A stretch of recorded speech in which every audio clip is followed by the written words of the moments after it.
छाती से लग जाती। गांव में ससुराल में कोई गांव का व्यक्ति पहुंचता है तो बेटी किसी की सुध नहीं लेती। परिवार में भैया कैसे हैं, माताजी कैसी है, और अड़ोसी पड़ोसी चाचा चाची कैसे हैं। बेटी जब भी पूछती है हमारे बाबूजी कैसे हैं। क्यों? इसका अनुभव आपको नहीं होगा। ये माताएं बेटी के रूप में विराजमान है। इससे पूछो, सबसे पहले इनका प्रश्न होता है उस गांव के भैया से, भैया हमारे बाबूजी कैसे हैं, हमारे बाबूजी कब से नहीं मिले थे। सबसे ज्यादा चाहे एक बेटी अपने पिता को चाहती है। एक बात याद रखना, जिस समय बेटी आंगन से विदा होकर निकली, एक भाई दरवाजे पर खड़ा था। भाई की छाती से जब बेटी लग जाती है और आज भाई से भी हाथ फैलाकर भीख मांगने लगी, भैया आज ये आंगन को छोड़कर तुम्हारी बहन जा रही है। भैया ने कहा कि बहन मांगो, क्या मांगना चाहिए। एक बात याद रखना, बेटी का जब बालकाल होता है तो भैया जब राखी बांधती है भैया की कलाई पर, तो वो बात भला ही है कि भैया कुछ देता है, बहन ले लेती है, बालपन की बात। लेकिन जिस दिन बहन को समझ आती है उस दिन भाई लाख रुपए भी दे तो बहन लेने से इनकार कर देती है। और बहन ने कहा कि भैया कुछ नहीं चाहिए। जो भाई ने कहा कि भाई बहन ये नेग होता है, तो बहन कहती है समय आने पर मांगूंगी। आज जब बेटी विदा होने लगी तो बेटी ने कहा कि भैया आज वो समय आ गया, मैं तुमसे भीख मांग रही। भैया ने कहा कि बहन क्या चाहती है। तो बहन कहने लगी, जाने से पहले मैं एक ही तुमसे प्रार्थना कर रही हूं भैया। पिताजी वृद्ध हैं, जैसे भी हैं अपने हैं, लेकिन मेरे जाने के बाद हमारे पिता से कभी ऊंची आवाज में बात मत करना। ये बेटी आपकी चिंता कर रही है प्यारे, ये आपकी बेटी हुआ करती है। और जिस समय बेटी दरवाजे पर निकलती है तो एक बूढ़ा बाप खड़ा होता है जो बेटी से नजर मिलाने में असमर्थ है। एक बाप अपनी बेटी को कलेजे से लगाने में असमर्थ है, और लेकिन जब बेटी जाती है तो बूढ़े बाप को भी अपनी छाती से लगा लेती है और बाप से केवल यही कहती है, तुमने आज तक पूरे परिवार को ध्यान रखा, लेकिन आज के बाद तुम्हें परिवार का नहीं सिर्फ अपना ध्यान रखना है।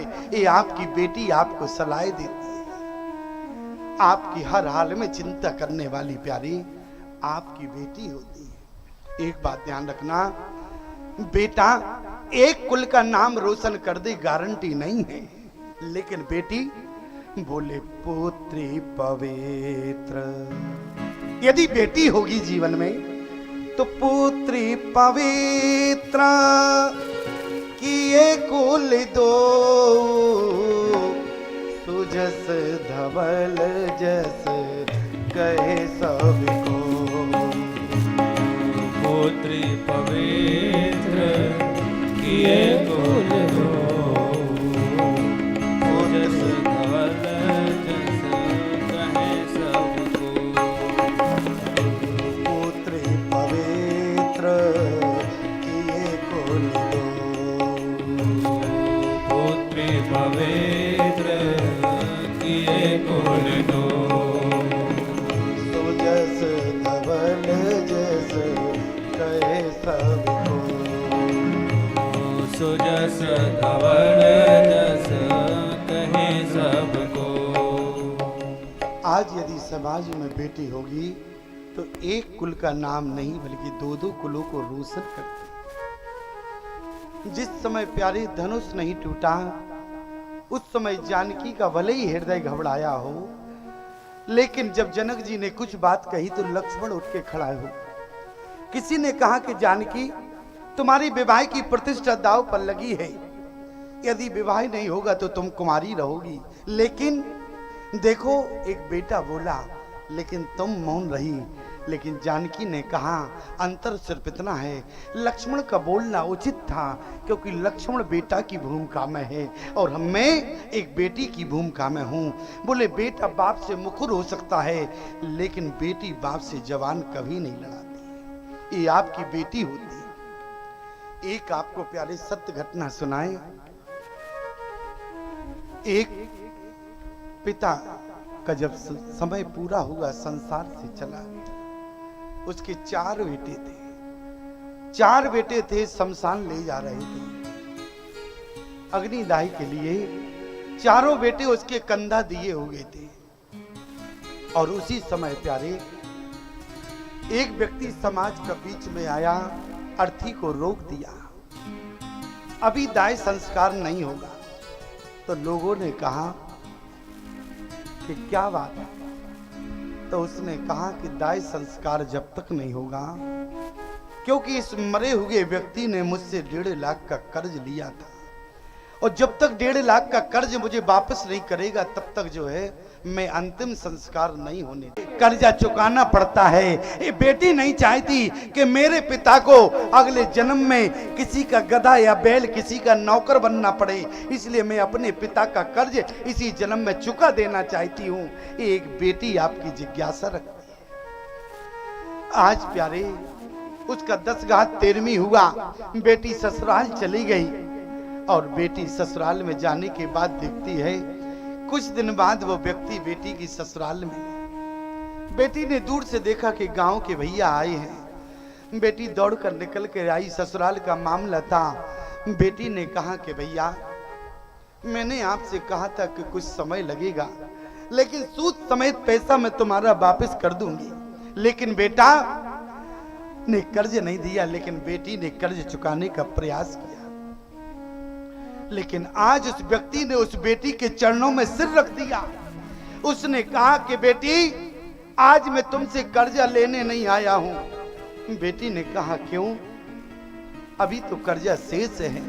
लेकिन इस व्यक्ति ने कहा कि बेटी, तुम्हारे पिता ने मुझसे 1.5 लाख का कर्ज नहीं लिया, बल्कि मैंने तुम्हारे पिता से 1.5 लाख का कर्ज लिया था। मैं केवल देखना चाहता था एक कर्ज लेने की अधिकारी या 4 बेटे हैं या एक बेटी है, इसलिए नालायक बेटे नहीं, कर्ज देने की तो एक बेटी है, इसलिए मैं कर्ज तुम्हें लौटाने आया। ये आपकी बेटी हुआ करती है। एक बात याद रखना, कभी कभी बाप बेटे के बीच में झगड़ा हो जाता है तो बेटी सुलझाती है, और कभी कभी तो प्यारे इतनी गंभीर समस्या आ जाती है कि बड़ी मुश्किल की बात है। कभी कभी तो प्यारे इतनी मुश्किल की बात है कि आज दामाद और ससुर में भी झगड़ा हो जाता है। आप कहेंगे हमने तो ऐसा कभी नहीं सुना कि ससुर दामाद में भी झगड़ा कहीं होता हो। क्यों? बाप बेटा में झगड़ा दुनिया में होता है, ससुर दामाद में आज तक झगड़ा नहीं हुआ। तो याद रखना हमारी बात को, मैं आपसे निवेदन कर रहा हूँ। एक जगह जम के झगड़ा हो रहा था। झगड़ा क्या था? बोले ससुर दामाद में इतना झगड़ा हुआ कि गुत्थम गुत्था हो गया, लेकिन मारपीट नहीं हुई, यही गनीमत रही, मर्यादा बनी रही। झगड़ा इतना हुआ, आवाज अंदर तक गई, बेटी दौड़ कर आई। बेटी ने कहा बात क्या है? वो देखा तो झगड़ा और किसी में नहीं, उसके पति में और ससुर में हो रहा था, पिता में। बेटी ने कहा पिताजी झगड़ा किस बात का है, क्यों झगड़ रहे हो? उसके पिता ने कहा कि बेटी तुम्हारा जन्म यहाँ हुआ, तुम बताओ। बेटी बोली हाँ हाँ बताओ बात क्या है। बोले यहाँ से गंगा जी कितने किलोमीटर है? 15 किलोमीटर है कि नहीं? बेटी मौन रही। बेटी ने कहा हाँ हाँ 15 किलोमीटर है। बोले और दामाद कह रहा है यहाँ से गंगा जी 17 किलोमीटर है, यहाँ से गंगा जी 17 किलोमीटर है। अब देखो ससुर दामाद में झगड़ा हो रहा। बेटी ने कहा हाँ हाँ ठीक है, लेकिन अपने पिता से हाथ जोड़कर कहा, बोली पिता ये बताओ, आपने इनको दान दिया, दहेज दिया, सब कुछ दिया, आपने इनको दान दिया, दहेज दिया, सब कुछ दिया, यदि 2 किलोमीटर और दे देते तो झगड़ा ही समाप्त हो जाता। क्यों? झगड़ा केवल 2 किलोमीटर का हो रहा था कि नहीं? क्योंकि 15 और 17 की बात थी, और 2 किलोमीटर और दे देते तो झगड़ा वहीं समाप्त हो जाता। लेकिन यही तो विवेक की बात है। लेकिन बेटी प्यारे वो हुआ करती है जो बाप बेटे ससुर दामाद के झगड़े को समाप्त कर देती है। मैं आपसे निवेदन करूं, राजा दशरथ को बेटे की गलानी नहीं है, राजा दशरथ बेटा के लिए नहीं बल्कि परमात्मा के लिए रोए। जीवन हमारा इतना चला गया, लेकिन इसके बाद भी जिसने वादा किया, बोले नृपतव तनय होब में आई, इसके बाद भी अभी तक परमात्मा नहीं आया। यहां सुत क्यों लिखा है? कि एक बार भूपत मन माही भई गलाने मोरे सुतनाई, इसलिए क्योंकि भगवान ने बेटा का वादा किया था, मैं ही तुम्हारे बेटा बन के आऊंगा, इसलिए बेटे के रूप में प्रतीक्षा हो रही है, इसलिए बेटा यहाँ। और एक बात याद रखना, आज बोले कहाँ गए, बोले गुरु ग्रह गए, अरे तुरंत मई पाला और चरण लाग कर विनय विशाला। आज जैसी गए गुरुदेव के यहाँ और तुरंत जो है गुरुदेव के चरणों में गिर पड़ते हैं।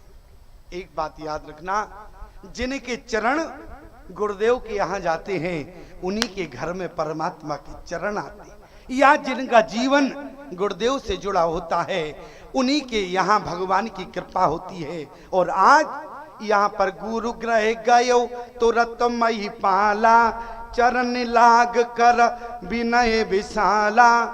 और क्या कहा, बोले निजी दुख सुख हो, यहाँ दुख और सुख की बात है। अच्छा, दशरथ जी के जीवन में दुख क्या है और सुख क्या है, इन दोनों को यहाँ समझने का प्रयास करें।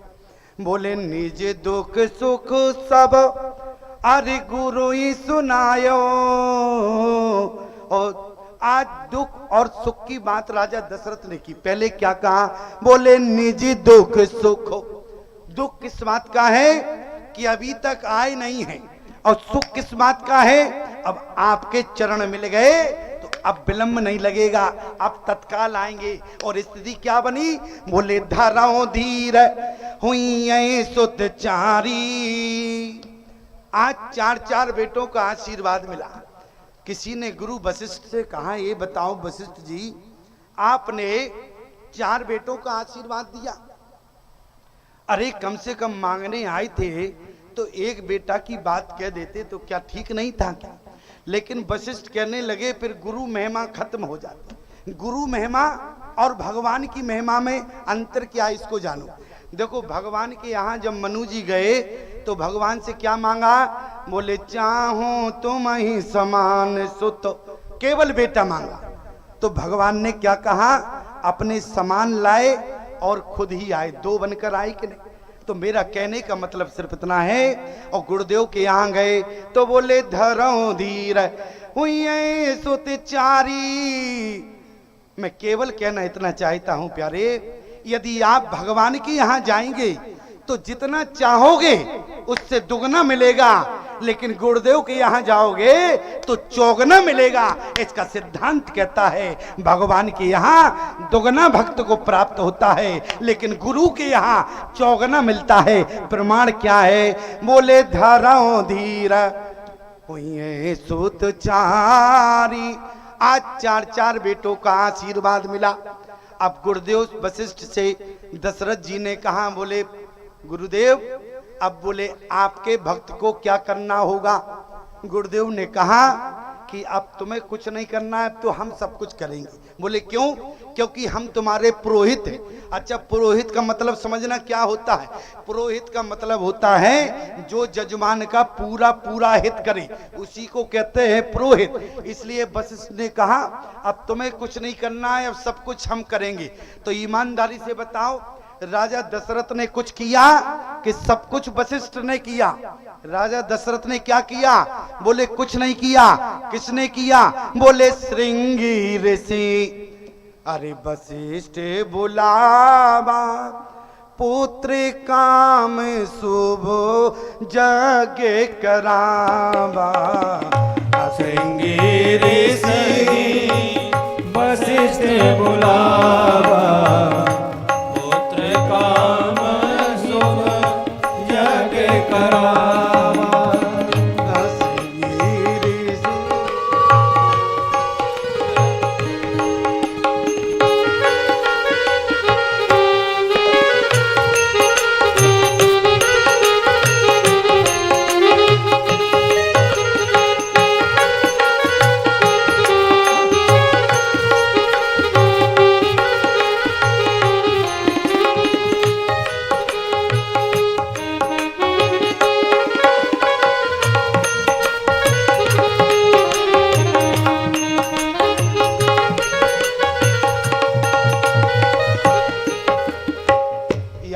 प्यारे वशिष्ठ जी ने बोले श्रृंगी ऋषि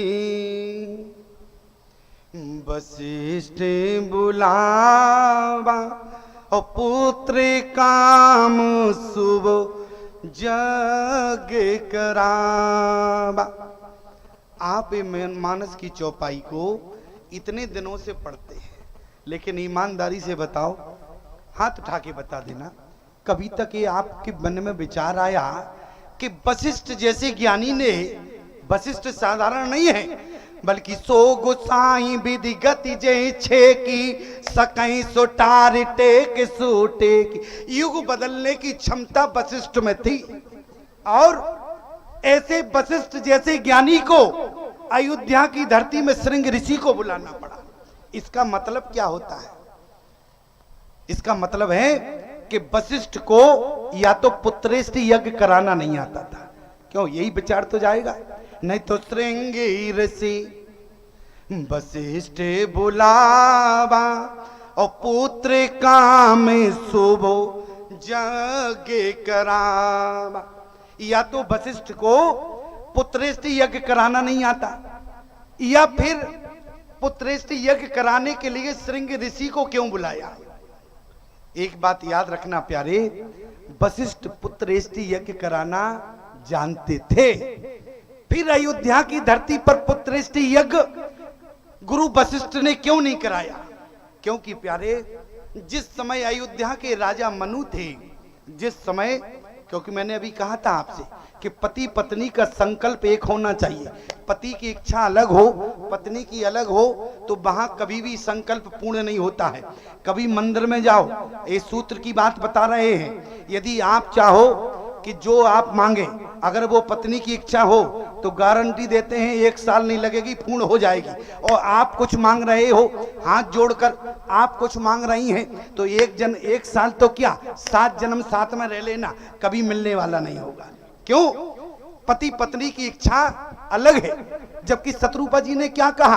बोले भगवान ने शत्रुपा जी से भी कहा था तुम भी मांगो, तो शत्रुपा जी ने क्या कहा? जो बर नाथ चतुर नृप मांगा सो कृपाल मोहे अत प्रिय लागा। मैं तो कहता हूं कि पत्नी को कभी मांगना ही नहीं चाहिए। क्यों? जब पति जो मांगता जाएगा तो मौन बनी रहोगी तो पति को तो अपने ही आप मिलता जाएगा। जो पति को मिलेगा तो तुम्हारा आधा अपने आप हो जाएगा कि नहीं? ईमानदारी से बताओ, कहीं किसी शास्त्र में प्रमाण नहीं है कि कौशल्या ने भगवान को बेटा के रूप में मांगा, लेकिन जब दशरथ ने मांगा तो सुख कौशल्या को भी मिला, बेटे का सुख कौशल्या को भी मिला।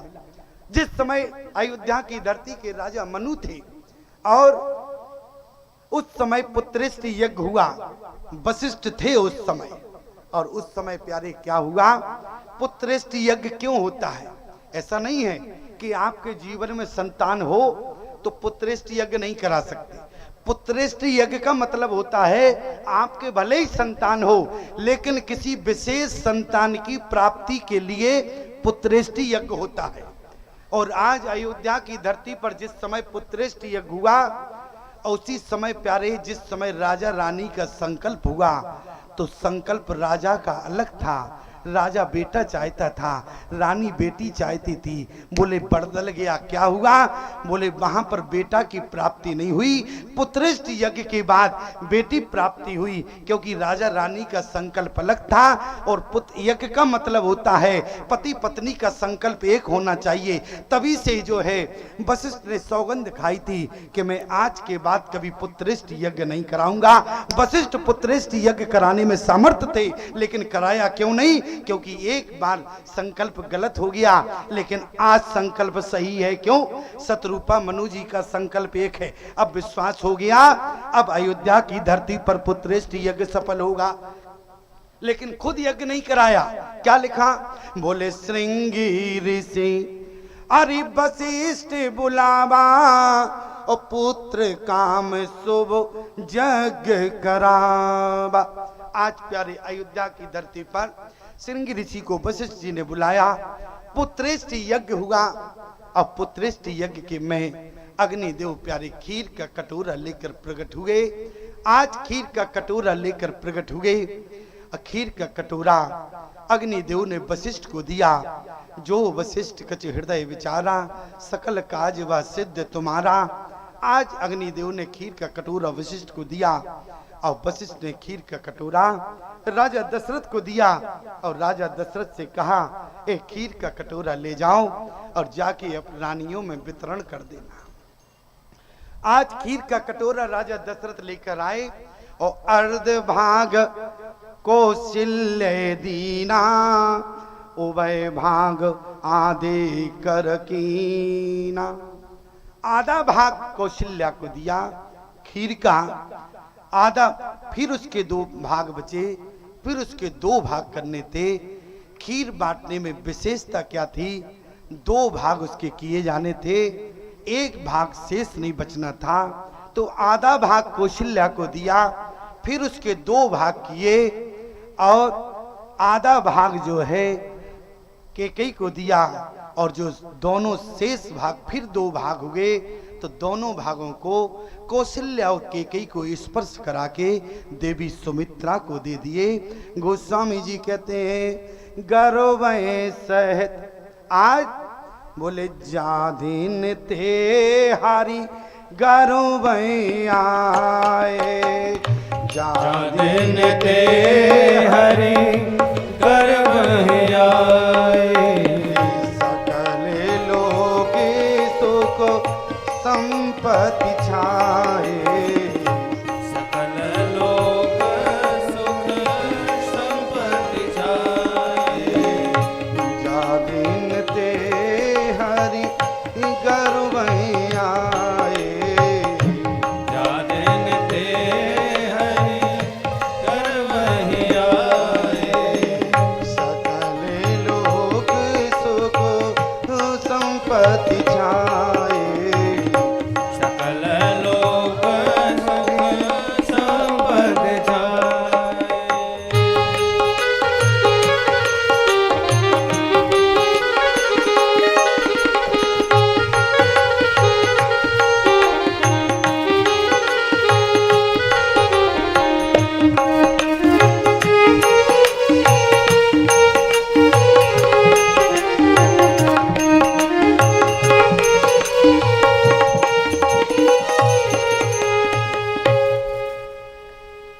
यहाँ प्यारे जिस समय भगवान माता कौशल्या के गर्भ में आए, भगवान को गर्भ में आने की जरूरत नहीं है, लेकिन यहाँ लीला है इसलिए अनुभव तीनों माताओं को है। भगवान ने गर्भ में वास नहीं किया लेकिन अनुभव तीनों माताओं को है, इसलिए जादिन ते हारी गर्भ आए और सकल लोक सुख संपत्ति छाए। इस चौपाई की गंभीरता क्या है? भगवान गर्भ में है, बोले सकल लोक सुख संपत्ति छाए। अभी सुख के बादल छाए लेकिन अयोध्या की धरती पर बरसात नहीं हुई। क्या कारण है?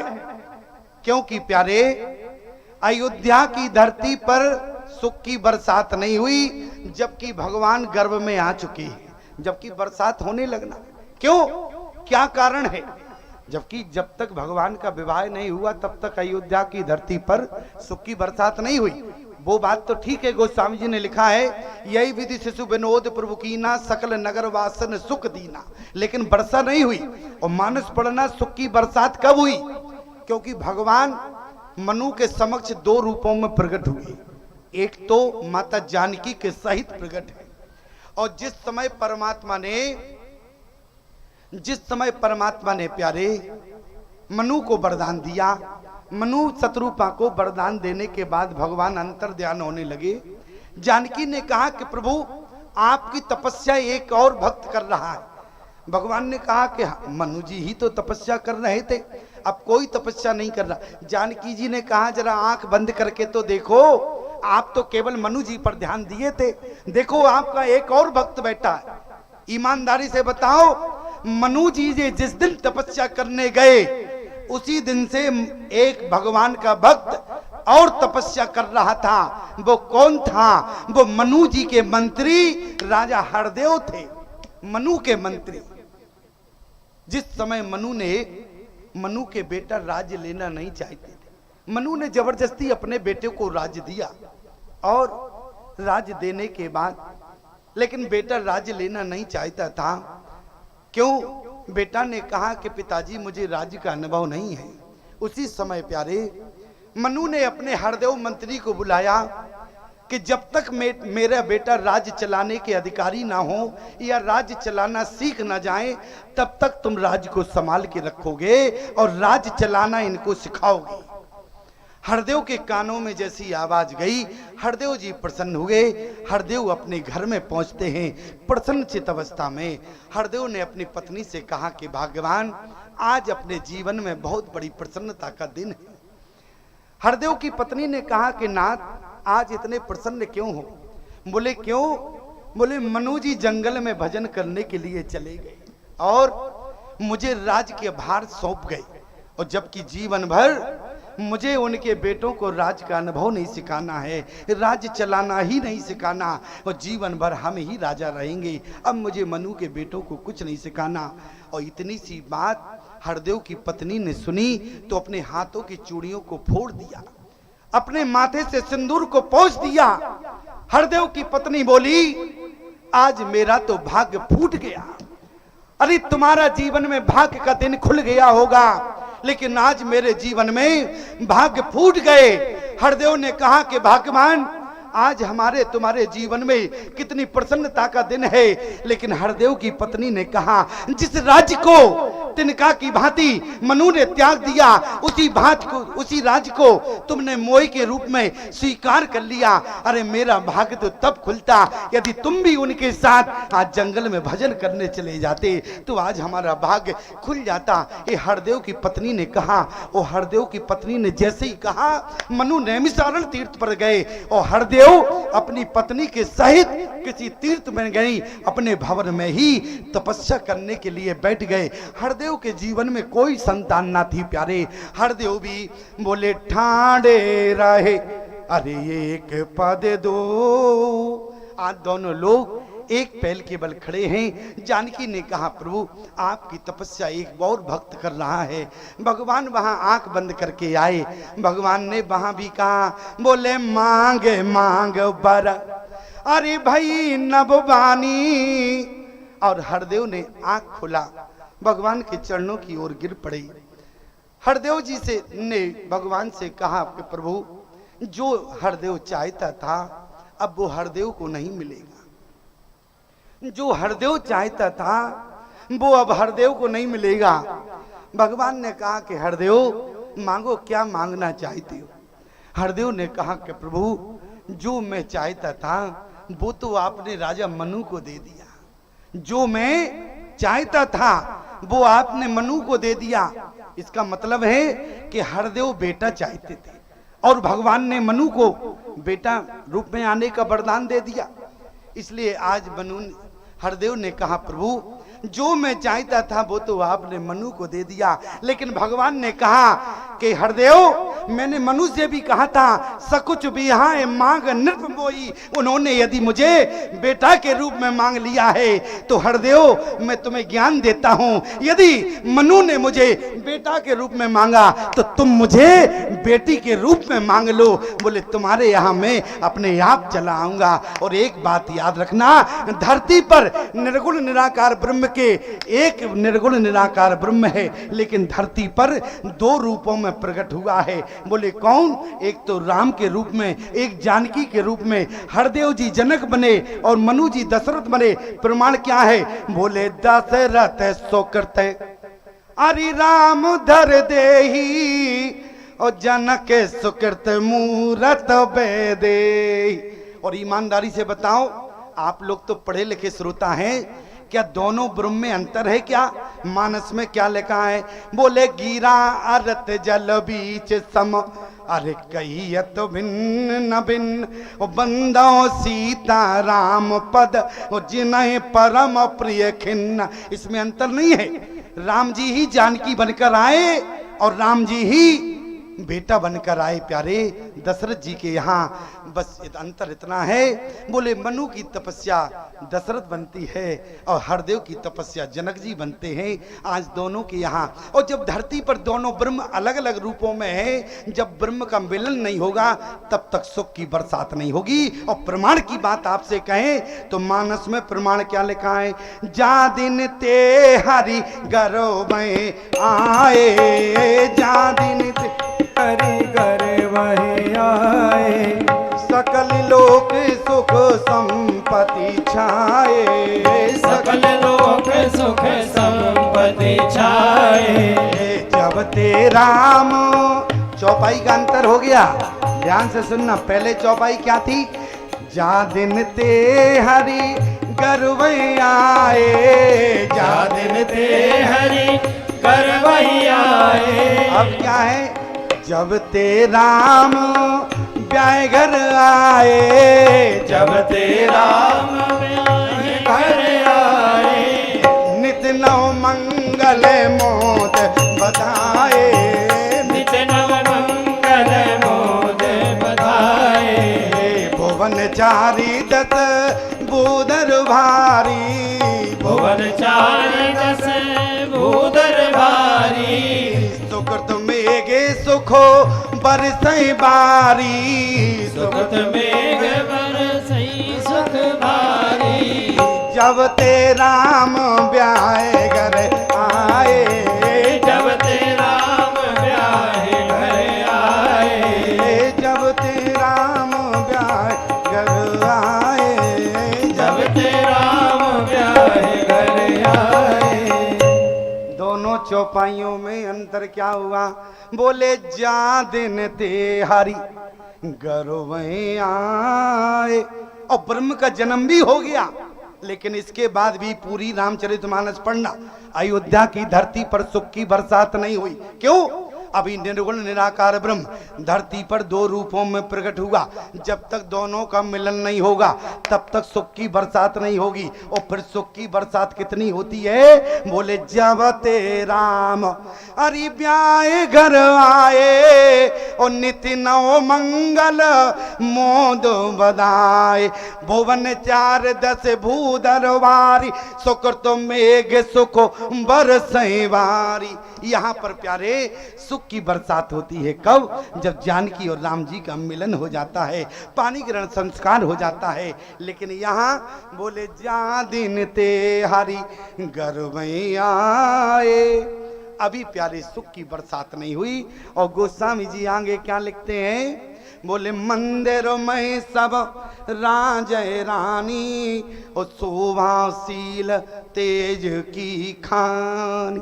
तीन माताएं हैं और तीनों माताओं में जिस प्रकार का आचरण है या जिस प्रकार से माताएं हैं उसी प्रकार से बेटों का जन्म होता है। क्यों, माता कौशल्या कौन है, बोले मंदिरों में सब राजय रानी, शोभाशील तेज की खानी। शोभा कौन है, माँ कौशल्या है। शील कौन है, माँ केकई है। और प्यारे तेज कौन है, बोले माता सुमित्रा है। शोभा ने किसको जन्म दिया, बोले शोभा धाम अरि राम वसनामा, बोले शोभा ने शोभा को जन्म दिया। तो फिर बोले शील ने किसको जन्म दिया, बोले देख भरत कर शील सनेहू, भान साधत समय विदेहू। शील ने शील को जन्म दिया। और फिर बोले सुमित्रा ने किसको जन्म दिया, बोले राजन राम अतुल बल जैसे, और तेज निधान लखन पुन जैसे। तेज है माता सुमित्रा, तेज ने तेज को जन्म दिया। मैं आपसे निवेदन करूं, समय ज्यादा ना लूं, क्योंकि घड़ी में 5:13 तो हो ही गए हैं, ज़्यादा देर आपको नहीं रोकेंगे और लगभग 5:30 तक हम समय लेंगे। अच्छा लेंगे क्या, लेना ही पड़ेगा। क्यों लेंगे, कि बोलते जबरदस्ती है। क्यों जबरदस्ती इसलिए है, पंपलेट जो पड़ा है उसमें ठीक लिखा है। अच्छा तुम लोग लेट आओ तो हमारी क्या त्रुटि, तुम लोग लेट आओ, अब हम घर से पकड़ के थोड़ी ना लाएंगे। क्यों, घर से पकड़ने की गारंटी हमारी नहीं है, लेकिन घर से पकड़ने की गारंटी हमारी नहीं है। हमारी गारंटी तो सिर्फ इतनी है, जब तक हम बोलते रहेंगे तुम यहां से भाग नहीं सकते हो, इस बात की गारंटी है। क्यों प्यारे? अच्छा बताओ, भाग जाओगे क्या? और हम एक बात और बता देते हैं, भागने का मन भी होगा इनका, संजीव जी तो जी भाग नहीं पाएंगे। आप क्यों कहेंगे क्यों? अगर जी यहां से भाग जाएंगे 5:30 के पहले तो फिर ये भगोड़े हो जाएंगे। ठीक है क्यों? तो ये भगोड़े हो जाएंगे। अच्छा बताओ, भगोड़े तो आपको नाम मिले तो अच्छा लगेगा क्या? हाँ, मैं आपसे निवेदन कर रहा हूं, क्या समय अब चलता है राम जन्म की ओर चलें प्यारे, क्योंकि जोग लगन ग्रह बार तिथि और सकल भये अनुकूल अचर अचर हर्ष जुत राम जन्म सुख मूल। एक बात याद रखना प्यारे, पंचांग में क्या क्या होता है? पूरा पंचांग ही राम जी के जन्म के समय अनुकूल हो। क्या पंचांग में क्या है? बोले जोग लगन ग्रह बार तिथि। समझना, कितने हैं? 5 चीजों से मिलकर पंचांग बना है, और राम जी के जन्म के समय पूरा पंचांग ही अनुकूल हो गया। प्रमाण क्या है? बोले जोग लगन ग्रह बार तिथि अरे सकल भये अनुकूल उच्चर अचर हर्ष जुत राम जन्म सुख मूल। आज अनुकूल हो गया, लेकिन एक बात ध्यान देना, सारी चीजें जो है एक चौपाई और आगे है। नौमी तिथि मधुमास पुनीता शुक्ल पक्ष अभिजित हरि प्रीता, लेकिन इसमें दिन नहीं लिखा है। भगवान का जन्म जो है किस दिन हुआ ये दिन नहीं लिखा, लेकिन गोस्वामी जी ने शंका नहीं छोड़ा। गोस्वामी जी ने कहा जिस दिन रामचरितमानस का जो है जन्म हुआ उसी दिन जो है राम जी का जन्म हुआ। यहाँ की शंका वहां समाप्त कर दी। यहाँ 4 चीजें लिखी हैं। बोले नौमी तिथि मधुमास पुनीता और शुक्ल पक्ष अब जीते हरि प्रीता। तो बोले दिन कहाँ से लाओगे? तो बोले नौमी भौम 12 मधुमासा ओ अवधपुरी चरित्र प्रकाशा। इसलिए प्यारे मंगलवार के दिन ही हमारे राम जी का जन्म हुआ, और मंगलवार के दिन ही हमारे हनुमान जी का जन्म हुआ। इसलिए याद रखना प्यारे, राम और हनुमान के जन्म में जरा भी अंतर नहीं है। यदि उस अग्नि के दिए हुए खीर के कटोरे से राम का जन्म हुआ है तो उसी खीर से श्री हनुमान जी का जन्म हुआ। जब खीर अलग नहीं है तो दिन अलग कहां से होगा? लेकिन एक बात याद रखना प्यारे, हनुमान और राम में कोई अंतर भी नहीं है, लेकिन केवल हम इतना चाहते हैं प्यारे, पूरा पंचांग जो है भगवान के जन्म के समय अनुकूल हो गया। बोले जोग लगन ग्रह बार तिथि और सकल भये अनुकूल। लेकिन राम जी का जो जन्म हुआ है वो 27 नक्षत्र में नहीं हुआ। देखो नक्षत्र क्या है, यही तो समझना है, अन्यथा हम गा बजा के निकल जावे फिर तुम पीछे से हमारी धोती तानो। क्यों? तो गड़बड़ हो जाएगा क्या? नहीं क्यों हरिनाथ जी बताओ, है ना? इतने दिन से कथा सुना है, ईमानदारी से बताओ। बोले नौमी तिथि मधुमास पुनीता शुक्ल पक्ष अभिजीत है, और 27 नक्षत्रों में ये अभिजीत नक्षत्र नहीं आता है। अभिजीत का मतलब होता है जो अभिजीत नक्षत्र में पैदा होता है उसको जीवन में कोई जीत नहीं सकता, उसको कोई जीत नहीं सकता। अच्छा, अब आप कहे ये नक्षत्र भगवान के लिए ही है और परमात्मा ही इस नक्षत्र में आता है। ध्यान देना, हमारा जन्म और आपका जन्म नहीं होता अभिजीत नक्षत्र में। तो आप कहेंगे तो भगवान कृष्ण क्यों नहीं आए अभिजीत नक्षत्र में? वो रोहिणी में क्यों आए? रोहिणी में आए इसलिए तो रणछोड़ बनना पड़ा। रोहिणी नक्षत्र में आए तो पराज हारना पड़ा कि नहीं पड़ा? और अभिजीत नक्षत्र में आते तो